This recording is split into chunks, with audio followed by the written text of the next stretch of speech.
right, there we go. All right, guys, we are back a few minutes delayed and live from San Francisco. We got a special guest here, a good friend of the show who's been MIA for a while just because we've been so tied up with everything else.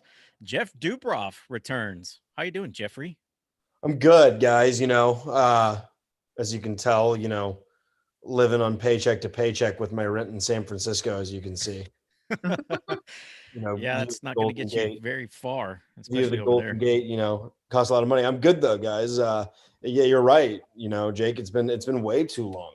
So much has happened. I mean, I think the last time we talked was when we gosh, it's probably been since week one. It's been too long for with each of y'all. Yeah, I think it was right week one, before maybe even before the season started. It might have been. I think it I might want to have say we were been. talking about Sitton and Miller that week. Gosh, it's been a long time. It might have been Sinton and Miller. One of those games. I want to say or Rockport possibly. I'm not 100% sure, but I want to say it was around that time, early on in the season. That was like week one or two. Yeah, real early. So what have you been up to? Oh, just the normal stuff. High school football obviously picking up. That has occupied a lot of our time at the moment, but it's going to be a big Tuesday next week or this upcoming Tuesday. I'm sure I don't need to tell y'all why. We're all going to be all hands on deck. No one's going to be there's going to be no such thing as sports or news reporters that day. That'll be everyone helping out with the election, which I'm excited about.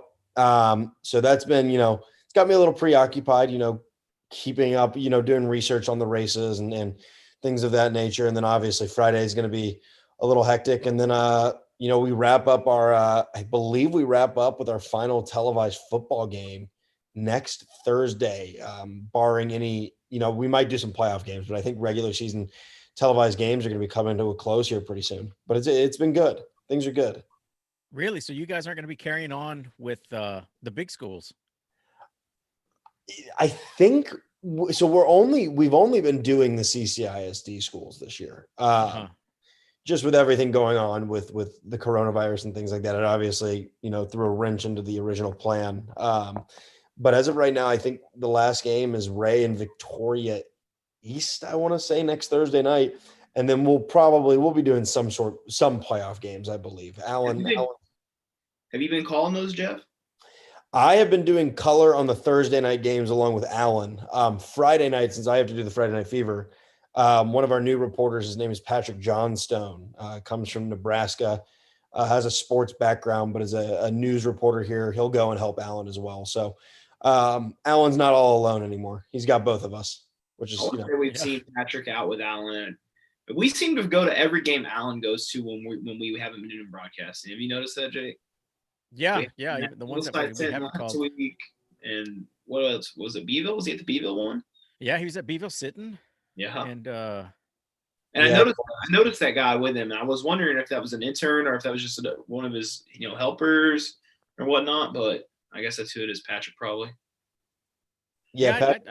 I'm sorry, Jeff. Go ahead. No, go ahead, Jake. No, I've seen that guy pop up on the newscasts here and there. Yeah, he's a good guy. Yeah, we're lucky. We're lucky to have him. How do you like the color? Color's good, man. It's very. I did color commentary for some football games back in school.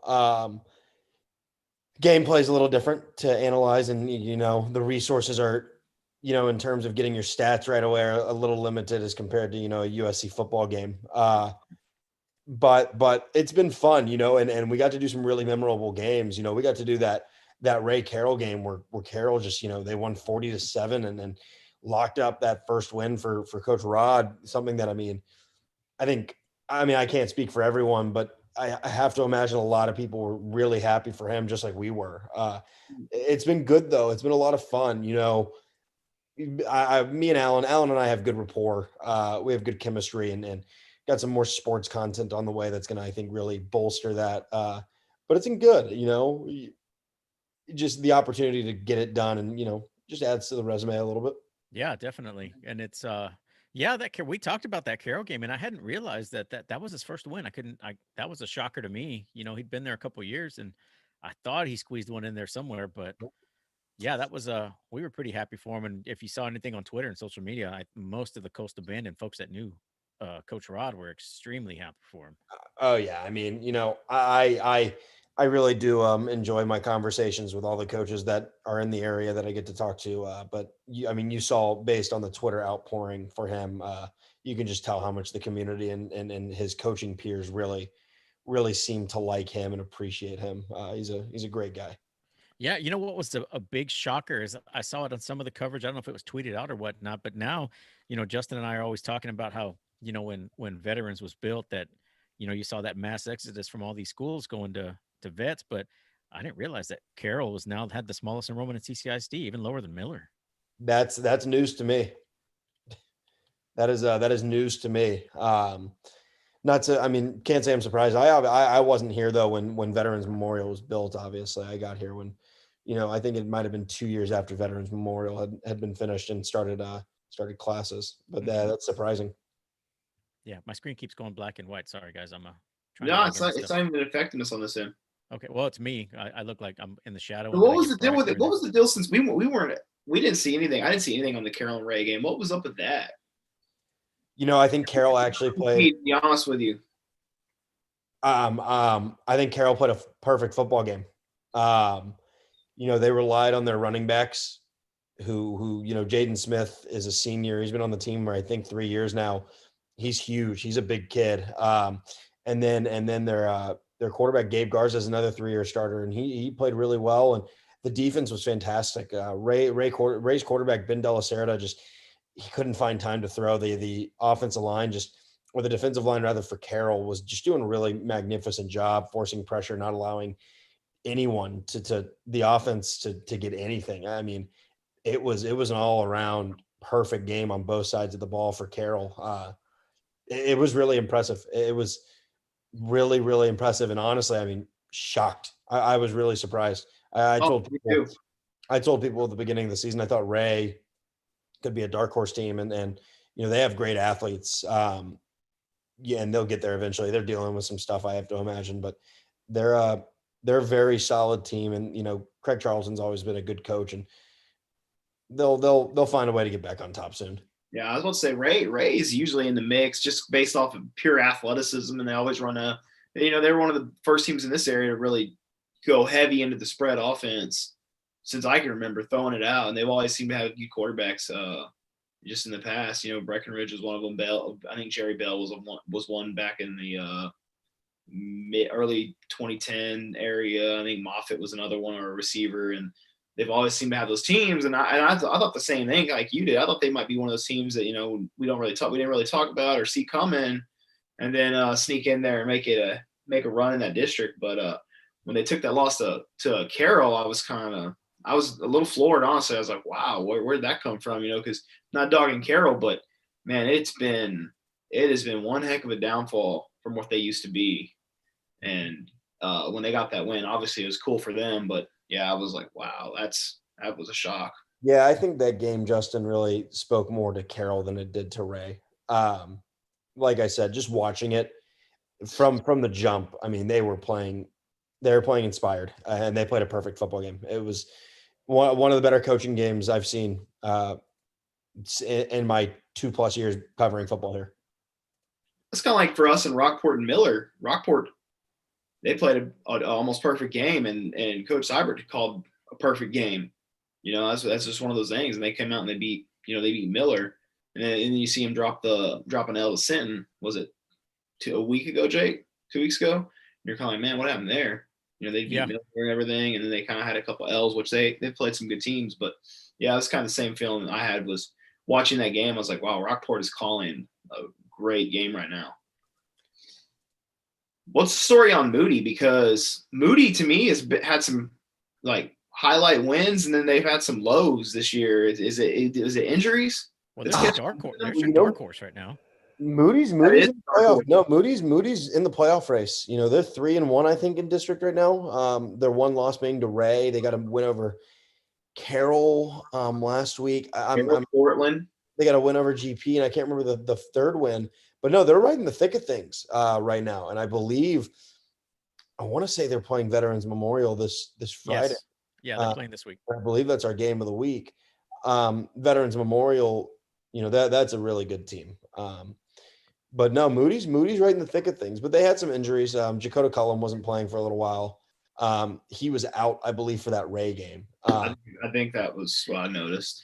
And Ray took advantage of that. But no, the Moody team, they fought back against Carroll. It was a slow start. But they're right in the thick of things, especially with Victoria West having to miss 2 games with their COVID-19 situation, or at least I believe it was 2 games. That helps Moody a lot in the playoff hunt. Are you a little surprised that we're sitting here still talking about football and not talking about how the season got canceled 3 weeks ago? Yes, if I'm being honest. I feel the same way. That's a great question. I really kind of am. I mean, you and I have talked about it. First off, I mean, let me preface this by saying I'm very happy that the season is going on. I'm happy that everyone's able to stay healthy.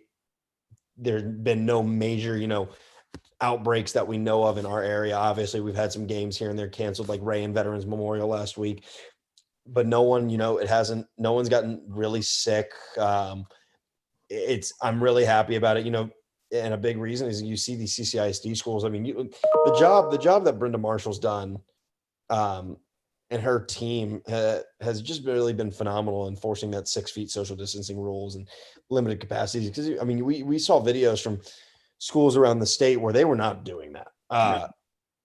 That was the last time we talked. Week 1, we talked about Lampasas. That's Yeah. right.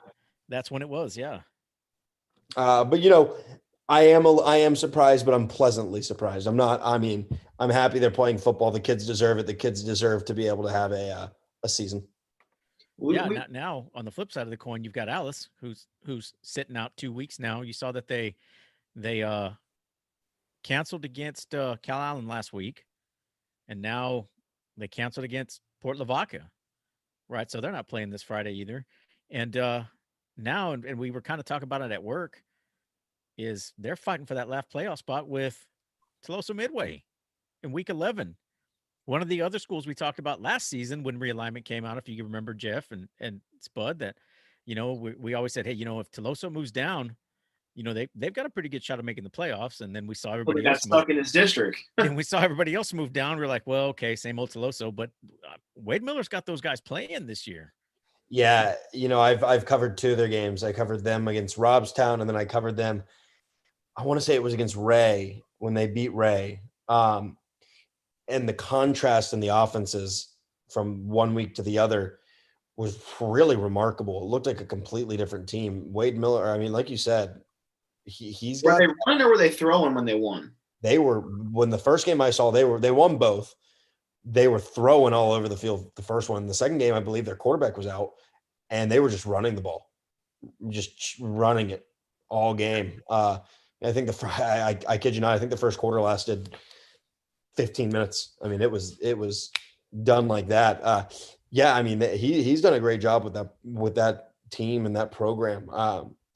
It's unfortunate that they're having to fight for that last playoff spot given the circumstances, but they've also, they deserve to be able to fight for that last playoff spot. And, if they get it, then that's awesome. If not, Wade Miller has had a tremendous season.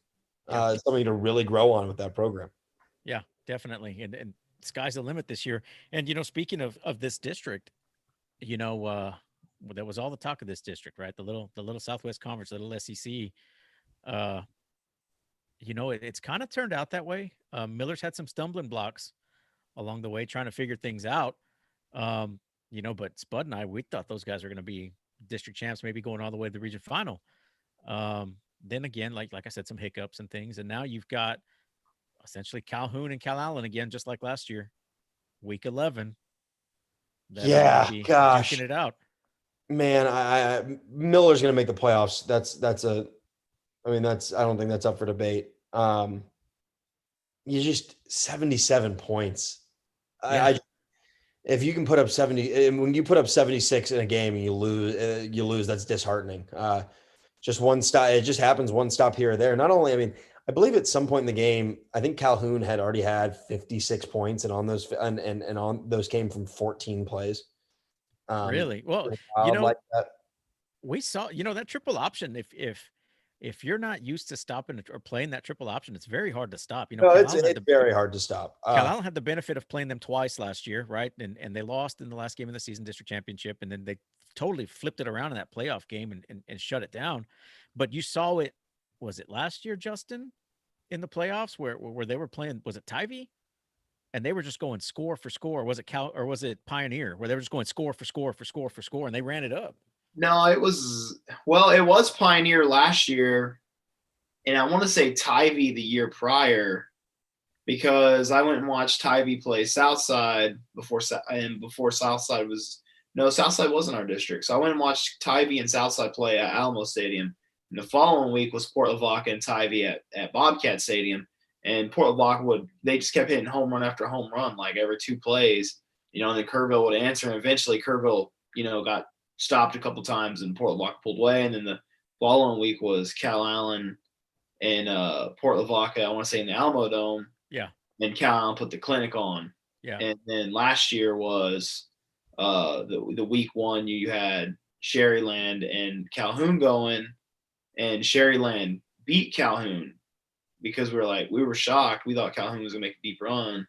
Sherryland knocked them off, and then that's when I think Sherryland took the L to Bernie 2 weeks later, and then Cal Allen got the L to Bernie going into Bernie that following week. Yeah. Finals. Yeah. Yeah, that triple option's not easy to stop, and that's what gets them the big advantage to move further on, and even the wing T. And if you go back to like 2007, the wing T almost beat Lake Travis. Coach Sosa and Eric almost used the wing T to upset Lake Travis like round 3 and round 4. It's still on YouTube. You can watch the whole game. It's impressive game to watch.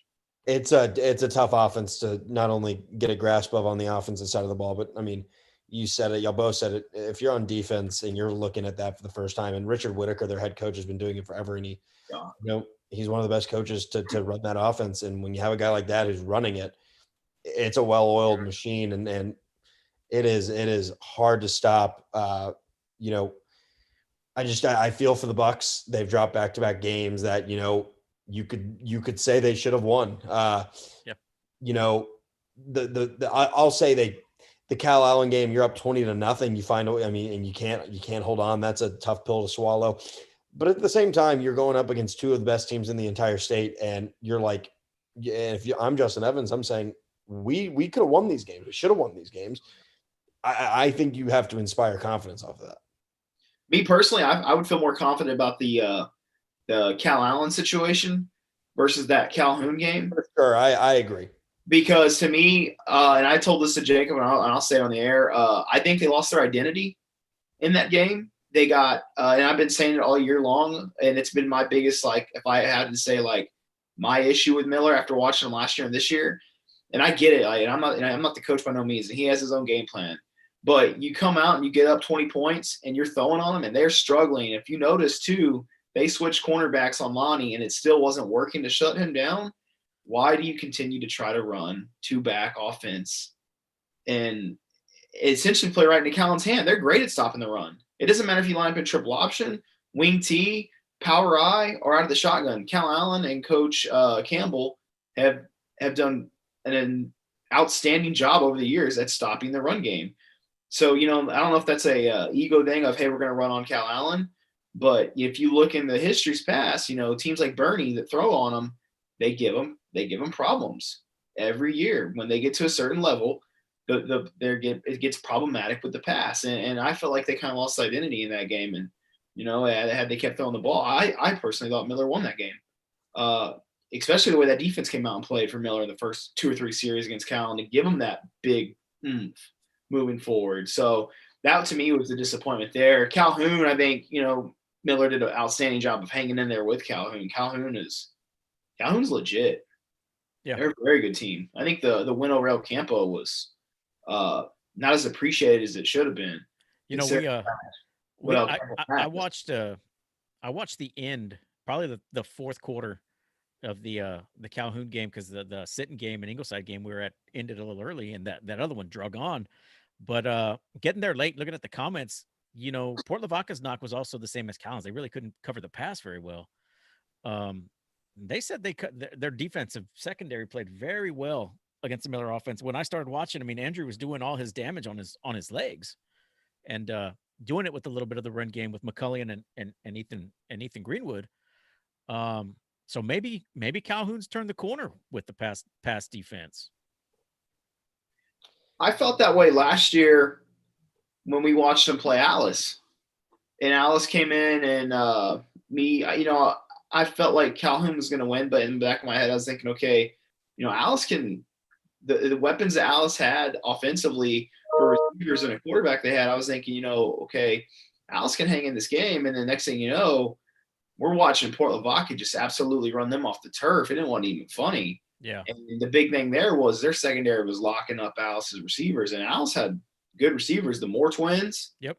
To name just two of them, and they played very well.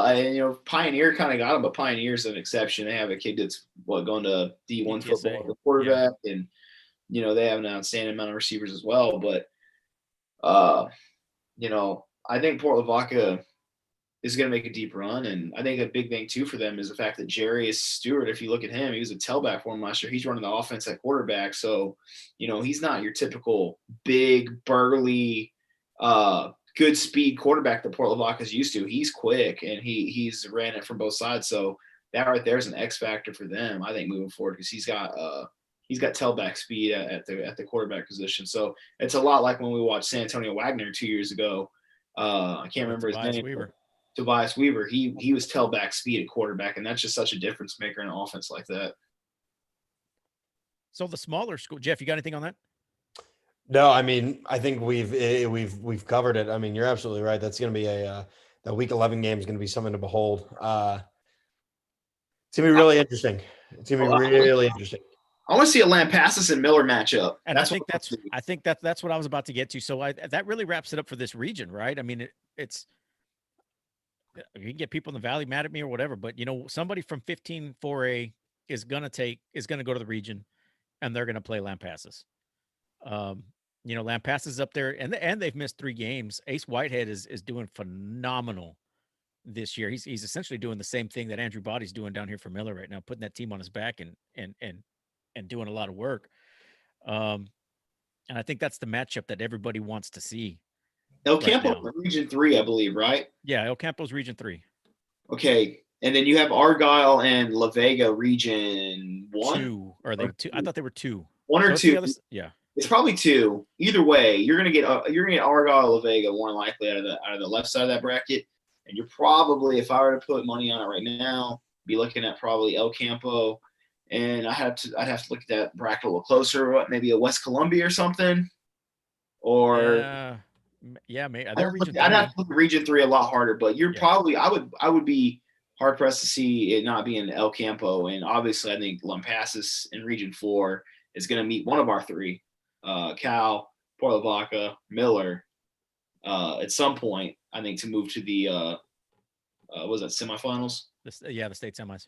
So that's definitely something we have to look forward to, I think. Yeah. So it'll be interesting. It'll be interesting to see. I think if Miller locks up that 3 seed, I think that's who they'd play in the second round. Is if they get the win over the 2 seed. So speaking of, so Miller, well, they'll get tested right off the bat. So this week down the valley is La Feria and Hidalgo, essentially for the district championship. So whoever loses that game is going to get Miller in the first round. Both very strong run teams, and I think if Miller can get past that first round, because we've seen Miller struggles with the run this year, I think they're set for a matchup. Actually, they'd play Lampasas second round if Lampasas gets that's what first round. That's what. So it's Miller Lampasas second round if both teams get past their first round opponent. Crazy stuff. So and I was trying to my computer's acting very slow. I was trying to bring the brackets up that we put out last week just so we can kind of talk about it, but it's not cooperating very well.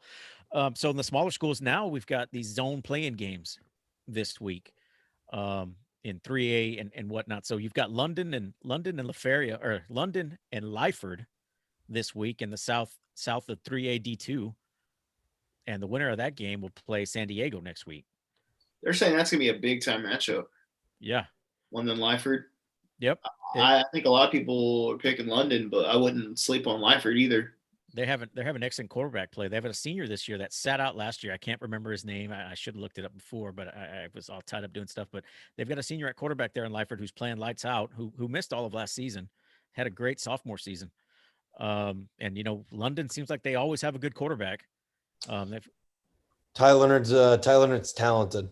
Ty Leonard and that matchup with, or his, I guess the connection with Ty Leonard and Danye Castaneda is really, really something to behold. And then the Cazares twins, who are excellent athletes. They're great basketball players. Some might say they're better basketball players than they are football players, which might be saying something because they're great football players. It's a really talented team, especially on the offensive side of the ball.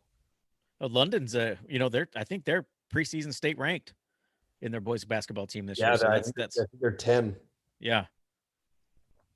So that's not a Jay Centerfit coming in clutch. He sent me a text with the bracket here. I appreciate it, Jay, but I can't pull it up on the screen. Uh,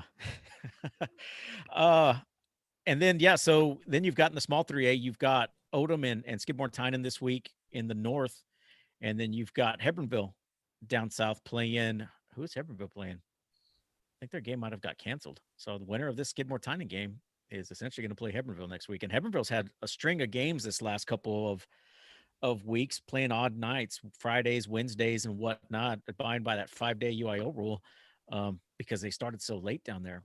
And Hebronville, known as a run team in the past, they run that option as well. They run the some form of the wing tee. They're actually spreading the ball out. Jeff, I don't know if you've seen them this year or Justin. They've got the athletes on the outside now. They've got a quarterback who can throw a little better than the quarterbacks they have in the past, and they're actually adding that pass dimension to their game, which makes them just a little more dangerous this year than they have been in the past. Oh yeah, I have not seen that, to be honest with you. I have not kept up with Hebronville like I should have, to be honest with you. Yeah, if you remember the Beast from a couple years ago, the Salazar kid, there's like 5 of them down there. They're all brothers and cousins, and they're all great running backs. And if you ever gone to a region track meet, the Hebronville kids are always there. So they've always got fast kids, and now they've got fast ones that can catch the ball. So that one's going to be an interesting matchup there as well. Week 11 to see who gets the 1 seed and the 2 seed and 3 seed and the 4 seed and whatnot. When is I want to get this on? I want to get Jeff's take on this in case we don't get him before the game again. The big one, Bluff and Vets. What week is that, and what is your early thoughts on that game? Let me look. While I'm looking this up, I think both teams are really good, and I think both teams have a chance to win the region. I think one of those teams could end up in the state semifinal this year. I don't know who I would give the edge to at the moment. That game is scheduled for November 19th. It's a Thursday. Yeah, it's a Thursday night game. Again, I don't know who I'm willing to give the edge to yet. With that with that Veterans Memorial team, and I've been saying this for a while when people ask me, Carter Centerfit is as good of a quarterback as anyone in this region, and maybe in this state. He controls that offense with such just patience and poise and moxie, and his connection to Cameron De La Pena is really thriving this year. They have a great offensive line. Their defense is really impressive, but I think it really all starts with Centerfit. He was not 100% healthy last year.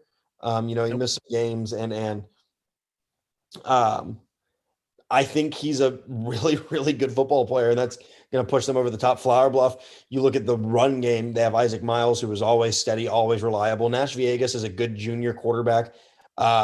If Veterans Memorial had Kobe Piper like they did last year to add to that offense, and not to say that they're running back this year, Medor is not good. He's very talented. I think it's going to be a really good game when it happens, but I think we really could see, if they're 1-2 in their region, I could see a Flower Bluff Veterans Memorial regional final. Yeah, really could. And that stems from a couple of things. One, both the teams are extremely talented, not to take away from that. Two, the region from San Antonio is not as strong as in years past, where you're not going to have to run into Wagner in round 2, 3, or 4 anymore. That's off the books. So yeah, I mean, that is they're really scary. Both those teams are.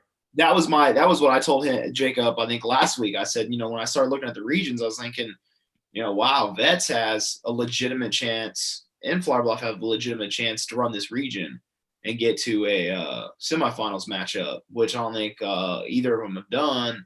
And I don't think Flower Bluff's done. And if they have done it, it's been a while since Bluff's made that kind of a push, even though they've had great teams in the past.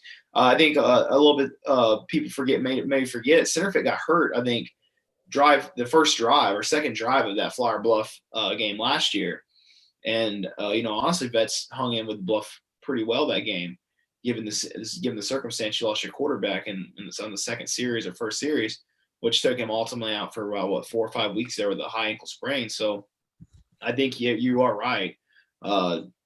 Carter is one of, if not the best in this region, and he definitely gives you that edge. I like it because he can run, first off, and secondly, he's got a heck of an arm where he can place balls. And De La Pena is good. De La Pena is great. Then both teams are just stocked with talent. They really are. Both teams are really good. It could be a preview of a regional final matchup on the 19th of November. I'm really, really intrigued to kind of see what happens. I really am. So Jeff's on a time crunch. Jeff's gonna have to get out of here in a little bit. So I'm gonna leave y'all with this before we break. Right, I'm gonna give y'all something to ponder. Does Coach Semper have to become the most hated coach in the United States this year? Because, and I say that because they haven't played a full game of football. The starters, they're scoring a lot of points in the first half, and the starters are sitting. Right, we saw this with Refugio a few years ago, and they were winning games that next year, winning games 80-0, 79-6, things like that. And Jason Herring took a lot of heat, but didn't they end up winning state that year? Because of the year before, his guys not playing full games, not getting the conditioning, and he felt it hurt him. I'll finish with this. I think all it takes is one bad injury when a player doesn't need to be in there to ruin a season. Imagine a starting running back or starting left tackle. All it takes is one bad injury when you're up 50-6, and just like that. Why is that kid playing? Look, conditioning can be done in practice. I understand from that standpoint. The difference might be, the lack of fourth quarter tight game experience, but there's something to be said about a team who hasn't had to do that because they're steamrolling every team they're playing.